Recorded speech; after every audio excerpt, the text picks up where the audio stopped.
Assalamualaikum warahmatullahi wabarakatuh. Ketemu lagi dengan saya Pasya, masih ditemani dengan Gus Muhib ya. Kita bincang lagi Gus.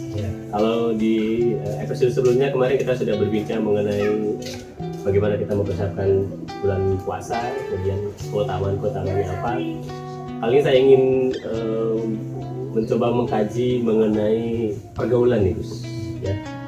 Kalau kita semua cermati baik itu di media atau di lingkungan kita sehari-hari, kalau saya lihat generasi kita saat ini itu sedang mengalami krisis moral dan etika ya, dimana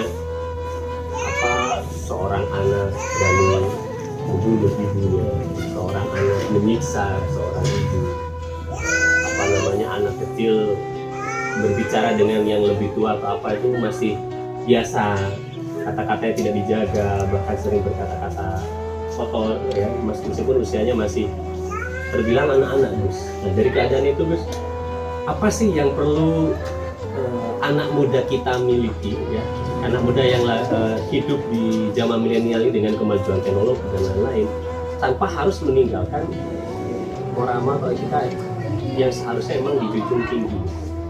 Apa yang harus dimiliki oleh seorang anak muda di zaman muda? Bismillahirrahmanirrahim.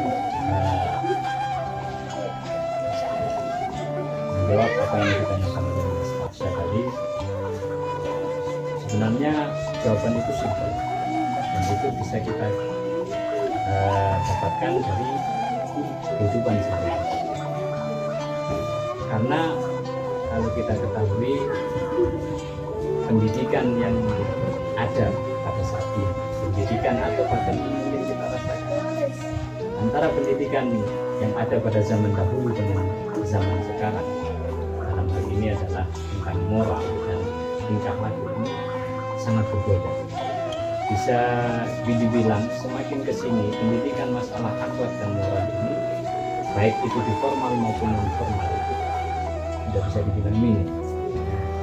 Atau bahkan di sekolah-sekolahan itu dulu masih ada anak yang tidak berani atau bahkan menghormati guru-gurunya.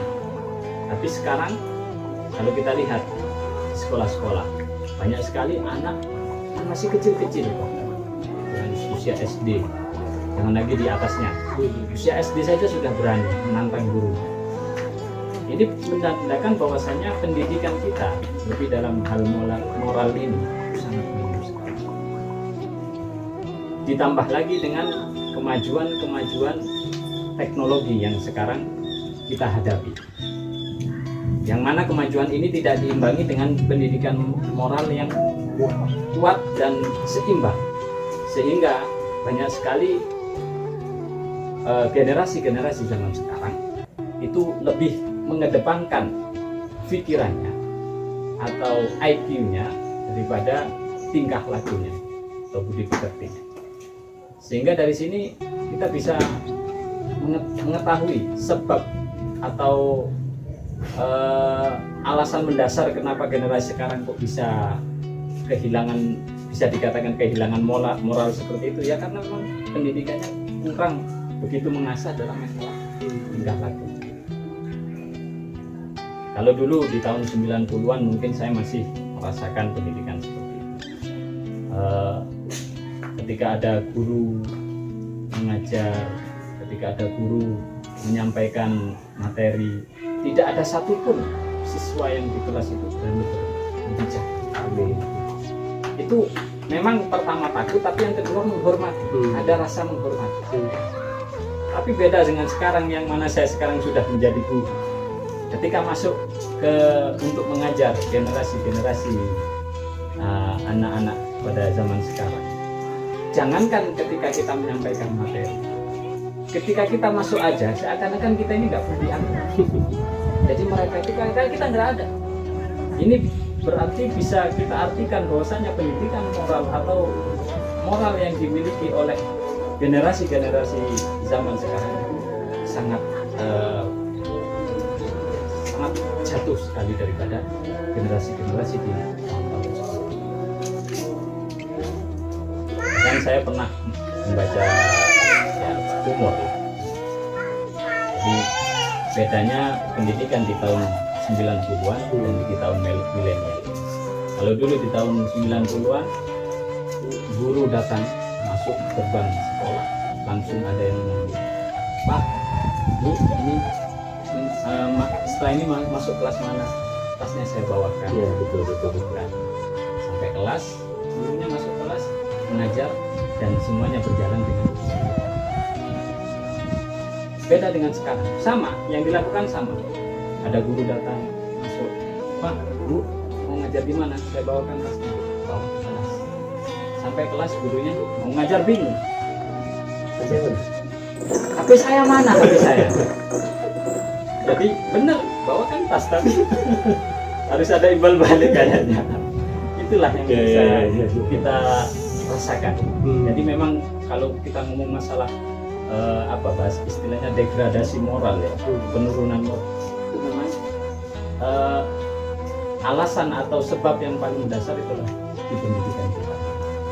Pertama yang harus diperbaiki adalah pendidikan. Siapa yang salah?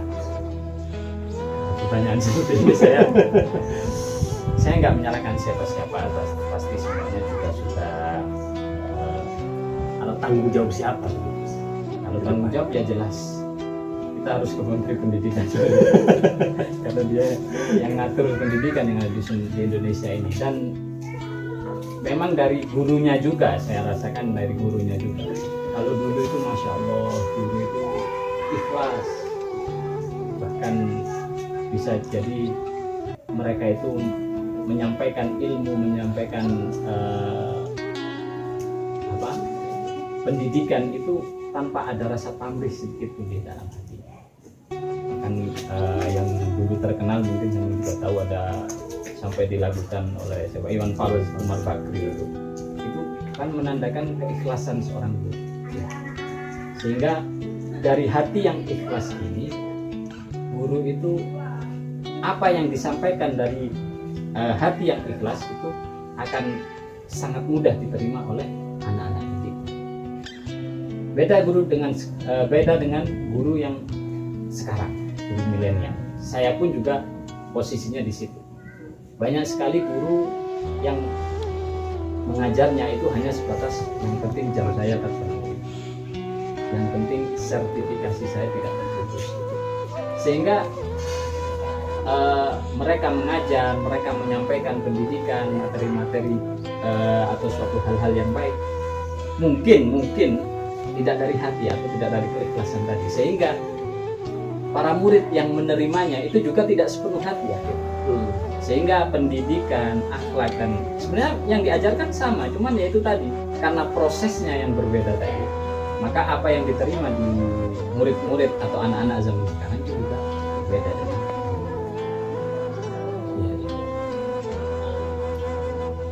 merasakan juga sih Gus, kalau dulu saya itu ya di sekolah jangankan membantah gitu, menatap saja takut, karena memang mungkin bisa dibilang kalau pendidikan dulu itu keras Gus, tapi memang mendidik gitu. Ya.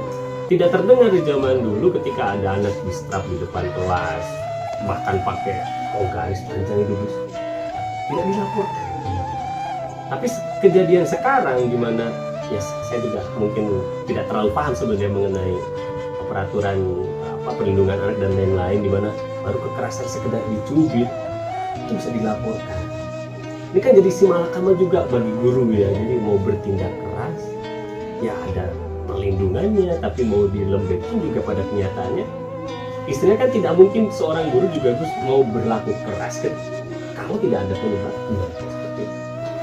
Perlu nggak sih Gus kembali digulirkan seperti itu tuh, model-model pendidikan?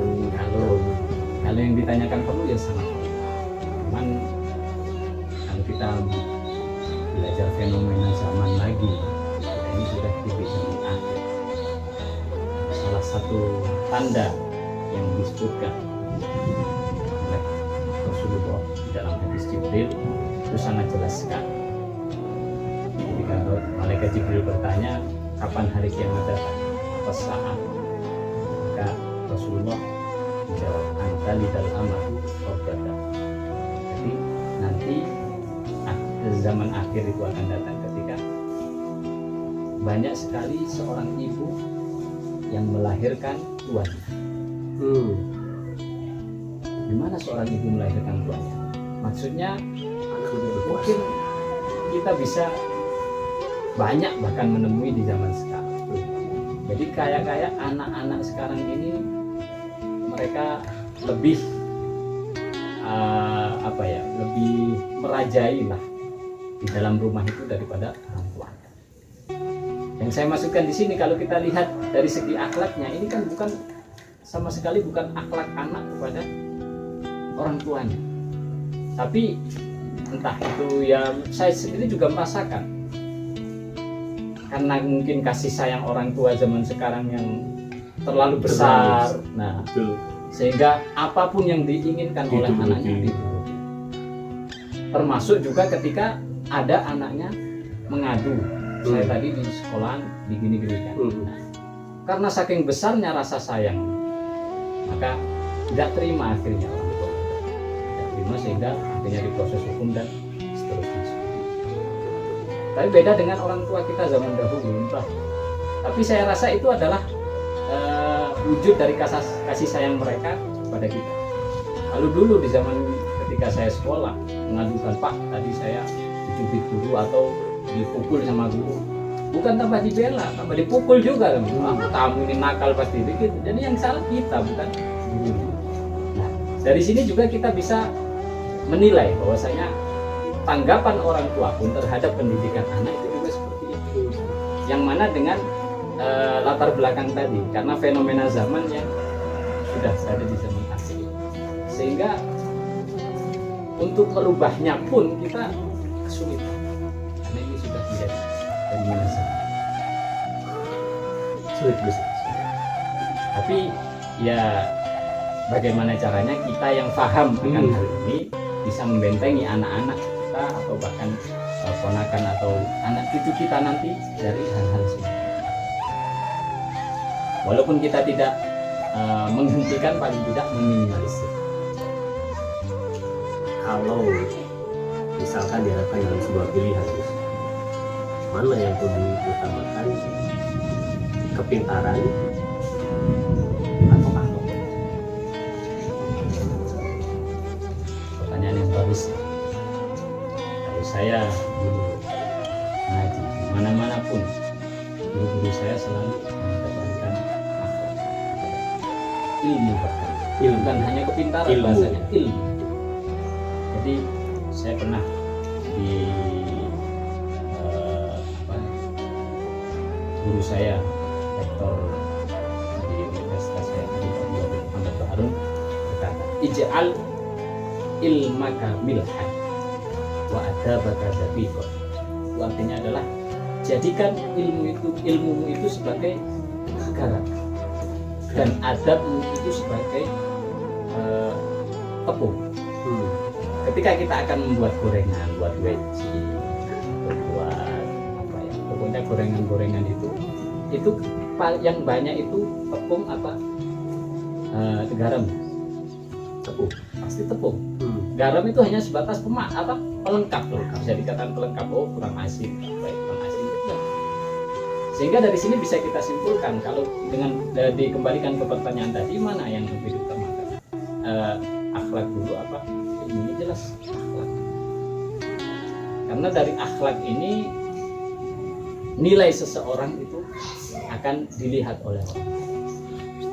Banyak sekali mungkin kita juga sering menemui orang pintar, hampir semua bidang keilmuan dikuasai, pintar, tapi nggak punya akhlak, nggak beradab. Maka pasti orang seperti ini akan kurang diminati atau bahkan dijauhi oleh orang lain. Ada lagi satunya, atau teman kita lah, dia ini kurang begitu pandai, kemudian ujian juga seperti itu, sering ulang-ulang, tapi dia ini masya Allah ke temannya baik, selalu perhatian, selalu mengucap salam, pokoknya akhlaknya itu di atas rata-rata. Pasti yang lebih kita perhatikan antara dua orang tadi, pasti yang satu. Dan saya ingat Al-Khwarizmi, ahli matematika kita, termasuk salafus saleh juga, itu membuat analogi seperti ini. Jadi akhlak itu ibaratnya angka 1. Kemudian kepintaran itu 0 di belakang. Kemudian kecantikan atau ketampanan itu 0 lagi. Kekayaan 0 lagi. Atau pokoknya kelebihan-kelebihan yang dimiliki selain akhlak itu diibaratkan 0 yang ada di bawah di belakang angka 1. Jadi ketika 1 ini ditambah 0 maka jadi 10, tambah 0 lagi 100, tambah 0 lagi 1000, 10.000, 100.000 sampai 1 juta. Tapi 0 yang banyak ini, pinter, tampan, terus punya jabatan yang tinggi, kaya tapi enggak punya akhlak, kehilangan 1 dalam hati. Maka 0 yang jajar-jajar ini enggak ada nilainya. Tapi beda kalau misalnya dia punya akhlak tapi 0 tadi enggak, dia enggak cantik, enggak pinter, enggak kaya, enggak ada nolnya, tapi masih punya 1 ya. Jadi itu analogi yang sangat bisa kita terima. Luar biasa ya, teman-teman. Akhlak nomor 1, yang lainnya 0. Ya, tapi akan lebih sempurna lagi ketika berakhlak dan memiliki 0 tadi. Tapi kalaupun kita tidak memiliki 0 tadi, cukup akhlak bisa selamat ya. Lalu Gus, modal apa yang harus dimiliki anak-anak milenial yang hidup di akhir zaman ini agar kita tidak ikut hanyut atau tergerus bisa mempertahankan akhlak yang kita miliki dari godaan-godaan yang ada di zaman sekarang ini? Yang paling berperan di dalam hal ini itu adalah yang saya lihat yang paling mempunyai potensi atau keleluasaan dalam mendidik masalah akhlak ini adalah, karena guru pun sekarang ya seperti yang Mas Pasha sebutkan tadi, ketika guru akan mendisiplinkan kok sampai keterlaluan, maka mereka pasti akan takut berurusan dengan peraturan-peraturan. Tapi bagi kita orang tua, kita masih mempunyai banyak kesempatan untuk membiasakan anak-anak kita dengan hal-hal yang baik, dengan akhlak-akhlak yang luhur mulai sejak kecil. Dan kita tetap bisa mengontrol bagaimana perkembangan anak kita dan bagaimana tingkah laku anak kita di fase-fase selanjutnya. Sehingga ketika orang tua bisa membiasakan anak-anaknya atau mendidik anak-anaknya, menanamkan nilai-nilai moral yang baik di dalam diri anaknya sejak kecil, maka insya Allah kesenjangan moral ini sedikit demi sedikit akan bisa diperbaiki. Jadi ada keluarga dulu yang keluarga. Jadi karena kalau kita sudah ngomong di sekolah atau di tempat-tempat yang lainnya itu sudah sangat terbatas sekali. Kemudian ada lagi opsi yang kedua selain di keluarga. Yang kedua, dan ini memang harus diakui adalah pondok pesantren.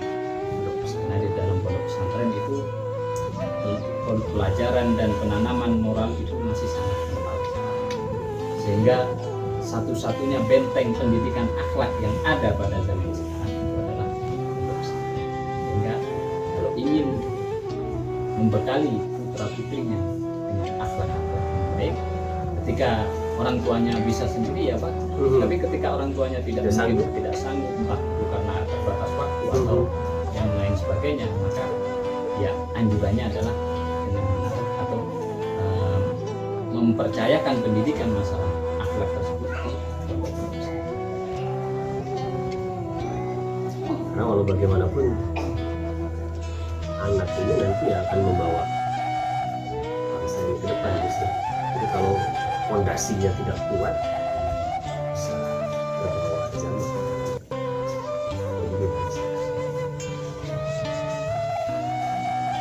Lalu begini Gus, bagaimana cara kita kan menegur atau mungkin bukan menegur, mengingatkan lagi pada sahabat-sahabat kita misalkan dalam lingkungan kampus atau kelas gitu, ketika kita menemukan rekan-rekan kita yang menurut pandangan kita memiliki etika yang kurang gitu. Nah, tugas kita sebagai teman itu cukup itu urusan kamu, bukan urusan saya, atau harus mengingatkan itu. Ya, kembali lagi petugas inti kita sebagai umat Islam itu adalah ya'muruna bil ma'ruf wa yanhauna 'anil munkar. Ma'ruf dan ketika kita melihat satu kemungkaran maka kita punya kewajiban tetap, walaupun kita bukan pendakwah, hanya orang biasa, kita tetap punya kewajiban harus mengingkarinya dan menyuruh orang tersebut untuk melakukan suatu hal yang baik.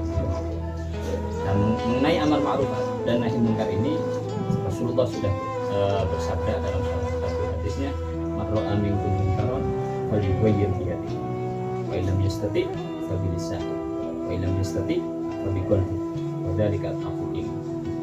Jadi ketika salah satu dari kalian melihat satu kemungkaran, maka hendaknya dia merubahnya atau membenahinya dengan tangannya. Tangan di sini adalah maksudnya kekuasaan. Misalnya kalau di Utomo ada seperti Pak Rektor katakan, kamu kok berani sama dosen, kamu kok tidak punya akhlak sama dosen, kamu kalau gini terus bisa-bisa kamu tak DO, kan bisa seperti itu. Nah, itu kan dalam wujud amar ma'ruf sama nahi munkar melalui kekuasaan. Tapi kalau sama teman kan kita nggak punya kekuasaan, ya berarti dengan opsi yang kedua, ilmu yastati stabilisan, dengan lisan kita ngomongin, kita ajak ngobrol. Mungkin kalau sama laki-laki kita ajak ngopi bareng, kita ngomongin, gimana kamu tadi kok seperti itu sama teman, kan saya dulu pernah ngaji gini-gini, kan bisa seperti itu. Tapi tetap dengan cara-cara yang baik ya. Tetap dengan cara-cara yang baik. Jadi ya pokoknya gimana caranya, tidak menyinggung, dan apa yang kita sampaikan itu bisa diterima. Tapi kalau misalnya dia ini teman ini terkena kalau saya negor pasti saya ditempeleng atau diapain, maksudnya suatu hal yang bisa membahayakan kita, ya udah fabi qalbi, maka dengan hati kita.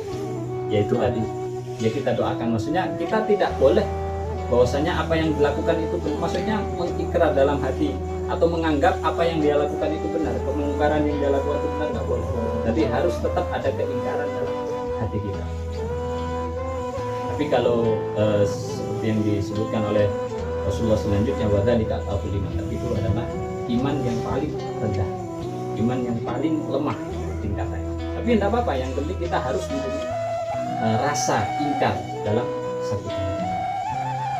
Jadi harus, karena memang tugas inti kita sebagai umat Islam yaitu yang ya'muruna bil ma'ruf wa yanhauna 'anil munkar, dengan tiga pilihan. Ya kita kalau di kampus ini sudah biasa, cewek bukan muslim, yes, katakan apa bahasanya sekarang itu, sepikan apa bahasa yang keren sekarang itu apa? Halo anak muda, kalau saya boleh mengutip bahasanya Sule, cemewew, jadi ya mudah-mudi lah.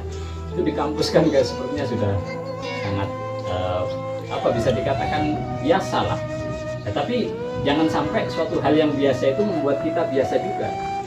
Jadi kita harus tetap menghindari untuk kemungkinan itu nggak benar. Kalau memang kita punya kemampuan untuk mengingatkan, kita ingatkan. Tapi kalau enggak, sudah, yang penting dalam hati kita tidak membenarkan apa yang. Terakhir Gus, tips mungkin untuk saya, rekan-rekan semua sebagai kalangan muda yang memang hidup di akhir zaman tadi Gus, apa yang harus kita miliki, modal apa yang harus kita tetap miliki agar tidak terbawa arus akhir zaman ini? Hanya satu sebenarnya, dan ini sering didengung-dengungkan oleh khotib ketika menyampaikan khutbah, yaitu takwa. Karena dengan takwa ini insya Allah semuanya akan bisa dimudahkan oleh Allah. Jadi dengan takwa ini insya Allah mulai kehidupan atau tatanan kehidupan kita yang paling kecil itu akan ditata semua. Takwa kalau kita bahasakan yang sederhana yaitu melakukan segala sesuatu yang diperintahkan oleh Allah dan menjauhi Kalau karena kita orang awam ya dengan sekuat tenaga terhadap segala hal yang dilarang oleh Allah. Jadi dengan takwa itu insya Allah semua hal yang kita takutkan, mulai dari ketakutan yang paling kecil dan ketakutan yang sangat besar itu akan bisa kita lewati. Lebih-lebih dengan adanya fenomena-fenomena dan kejadian-kejadian yang ada di Baik, saya rasa itu untuk perbincangan kita kali ini. Banyak sekali hal yang bisa kita dapat ya. Degradasi moral generasi milenial pada saat ini bukan salah siapa-siapa. Tidak perlu juga saling menyalahkan gitu. Tapi mari kita benahi itu semua mulai dari diri kita sendiri, lingkungan terkecil yaitu keluarga. Tanamkan akhlak-akhlak yang baik di lingkungan keluarga. Tadi juga bilang jika mampu tanamkan itu di keluarga, jika tidak mampu maka pondok pesantren bisa menjadi alternatif untuk pendidikan anak. Karena pada dasarnya semua yang terjadi di saat ini itu berawal dari pendidikan. Mana yang lebih kita utamakan, kepintaran atau akhlak? Yang kita utamakan adalah akhlak. Tanpa akhlak, semua yang kita punya akan menjadi sia-sia. Terima kasih Gus sudah menemani kita kurang lebih sekitar 20-30 menit. Mudah-mudahan kita bisa bermanfaat untuk kita semuanya. Saya akhiri. Assalamualaikum warahmatullahi wabarakatuh. Sampai ketemu.